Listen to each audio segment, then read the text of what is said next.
علاش الناس ولاو كيعانيو في العلاقات ديالهم؟ بنادم ولا على سبه كيكونوا صحة سلام، لا مشاكل لا صداع لا خيانة، حتى كيجي واحد فيهم كيقول للبارتنير ديالو ما بقيتش مرتاح معاك خصنا نتفارقوا. انت ولا انت الا عشتي هذا الموقف كتبقى غير مصدوم وكتشوف الحلم ديال تزوجوا ديروا وليدات وتبقاو عايشين حتى تكبروا مع بعضياتكم كله كيتبخر. كنتي راسم واحد السيناريو في دماغك وكتمنى تعيش الحياة المثالية ديال انكوبل، لكن بين ليله ونهار كل شيء كيتقلب، والطامه الكبرى ما كتعرفش اصلا فين كاين المشكل. وهذا الشيء كيخليك تبدا تامل في الجينيراسيون القديمه، كتقول كيفاش والدينا والناس اللي سبقوهم قدروا يبقاو مجموعين 30 40 50 عام بلا ما يتشكاو، وصبروا على بعضياتهم وعاشوا الحلوه والمره واخا كانوا المشاكل ما كانوش كيتفارقوا. علاش قدروا يبقاو مجموعين؟ واش كانت عندهم شي حاجه اللي ما عندناش دابا؟ واش حنا تبدلنا وما بقيناش كنصبروا؟ واش خدموا بشي استوس اللي حنا ما عارفينهاش ومخبيينها علينا؟ والحاجه اللي تقدر تفكر فيها هي الناس ديال هذا الوقت تبدلوا.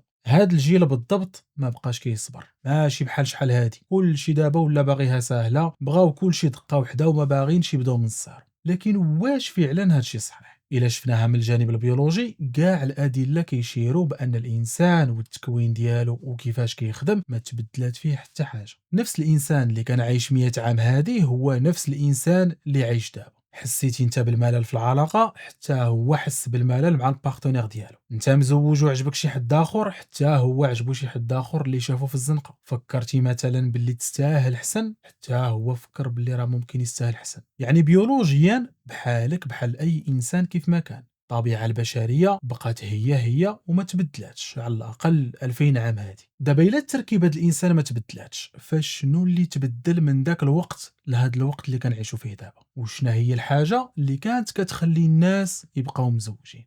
باش نفهموا شنو تبدل خصنا نعرفوا هو الاول شنو كان قبل. غادي نعطيك واحد المثال اللي به كل شيء غادي يوضح. الا كنتي في العشرينات ولا اكثر ضروري تكون دزتي من الفتره ديال التقلاب على خدمه اللي كنتي واقف عليها. كنتي شوماج مثلا ودوزتي شي 6 شهور وانت جالس وعييتي ما تقلب. فاش كتجي هاد الخدمه هادي شنا هي اول حاجه كدير بدون تفكير؟ كتقبل بديك الخدمه في البلاصه، ما كتشوف لا صالير لا فين غتخدم لا معامل واش عاجبك الحال ولا لا. حتى حاجه من هاد الشيء ماشي مهمه، الله يجعلهم يصيفطوك للصحراء. المهم هو تخدم وتدبر على مصروف باش تلقى ما تاكل. الخدمه في هاد الحاله ضروره، وهذا ماشي الوقت المناسب باش تبدا تشرط. اللي عطاوك غتقول بسم الله، واخا يتعاملوا معاك خايب ولا تخدم سوايع زايدين وما تخلصش فيهم غتحضر راسك وغتصبر حيت محتاج لديك الخدمه.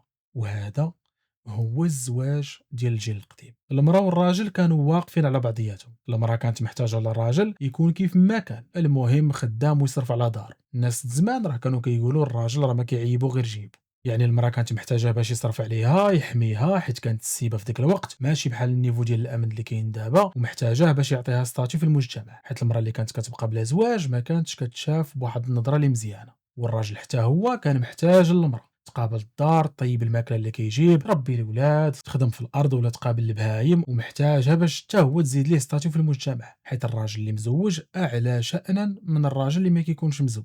يعني كجوج الاشخاص اللي عايشين في المجتمع ما كانوش كاملين وكانوا محتاجين بعضياتهم باش يعيشوا حسن. وفاش كتكون محتاج وواقف على واحد الانسان راه كتصبر، واخا انت ما باغيش تصبر، واخا ما حاملش مرتك لكن غتبقى معاها حيت محتاجها، وانت واخا ما حاملش راجلك غتبقاي معاه حيت راكي محتاجاه.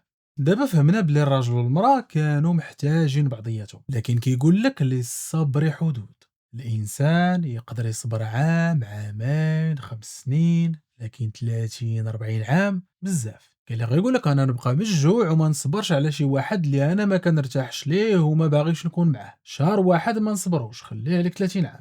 هاد الشيء كيخلينا نفكروا بلي راه كانت شي حاجه واحده اخرى اللي كتفسر علاش الناس ديال شحال هادي يقدروا يصبروا هاد المده كلها واخا ما كانش عاجبهم الحال، وبين قوسين ما عجبهمش الحال على الاقل بالتفسير ديال هاد الوقت. ايوا سيدي راه ما كايناش حاجه واحده، كاينين حاجات هما اللي عاونوا ولا اللي نقدروا نقولوا فرضوا على الناس يبقاو مزوجين. اول حاجه الدين عطى للناس معنى للمعاناة ديالو. شنو بغيتي والسعادة ديالك في الأرض كيبقاو حوايج اللي ثانويين ودنيويين. دابا ما عليك غير تصبر حتى دوز للجهة الأخرى وغادي تجازى. الأزواج راهم مزوجين في السماء وخصهم يصبروا، وإن أبغض الحلال عند الله الطلاق. ثاني حاجة المجتمع وفي غياب السوشيال ميديا كان حاضي. دير ها ولا ها السمعة ديالك وخبار كيعرفها الدوار كامل. ما كاينش ديك اللعبة ديال ساكن في مدينة وما كيعرفك حد ودير اللي بغيتي. القضية كانت مزير، واخا تكون باغي دير شي حاجة كتصدق داير بناقص خوفا من الشوهة. اما دابا حديت ولا حرج، اللي بغيتي ديرو.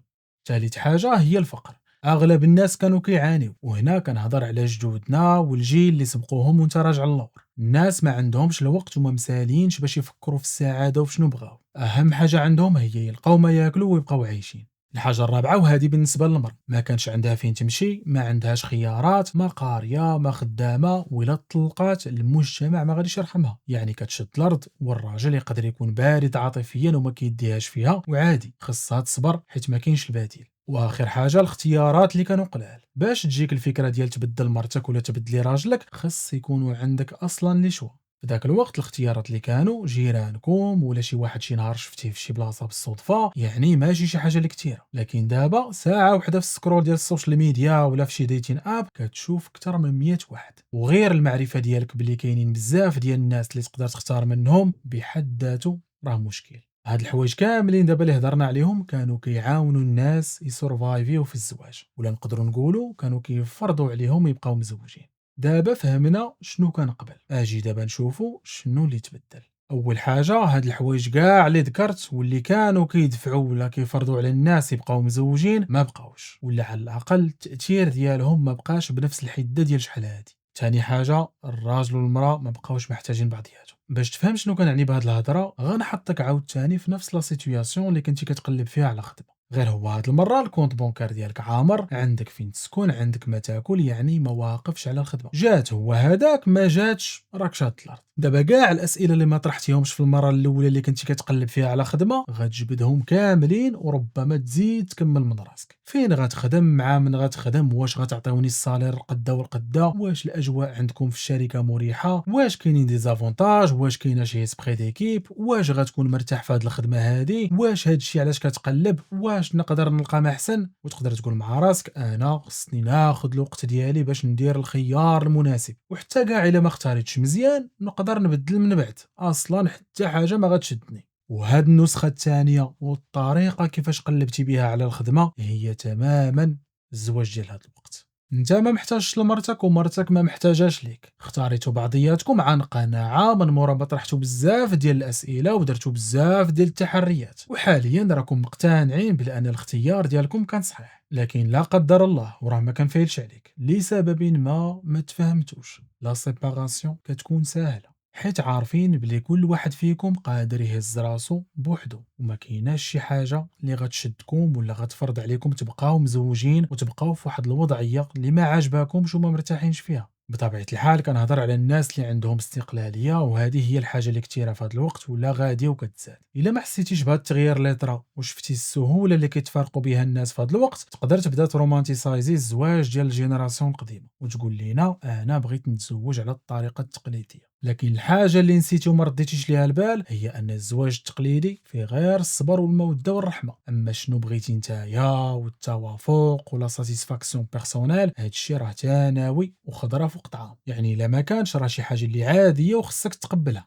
وإلا كانت لا ساتيسفاكسيون بيرسونيل اولويه عندك راه ما كنظنش انك غادي تصبر على انسان اللي ما كتبغيهش وما مرتاحش معاه مده ديال 30 ولا 40 عام. وزيد عليها ما يمكنش اصلا تعيش الزواج ديال الجيل القديم، حيت الزواج القديم خصو ظروف معينه باش يخدم، وهاد الظروف راه ما بقاوش في العالم اللي كنعيشوا فيه دابا. الامور في هذا الوقت ولات ميسره، كل واحد فينا قادر يختار على خاطره، وإلا مشى حتى مثلا اختار وما عجبوش الحال من بعد يقدر يبدل بكل سهوله. ما كايناش شي حاجه اللي غتحبسو ولا غادي تقوليه لا ما خصكش تبدل. هاد الحاجه تقدر تشوفها بطريقه سلبيه، لكن هذا هو الثمن اللي خص نخلصوا على الجوده اللي ولات في الزواج ديال هذا الوقت.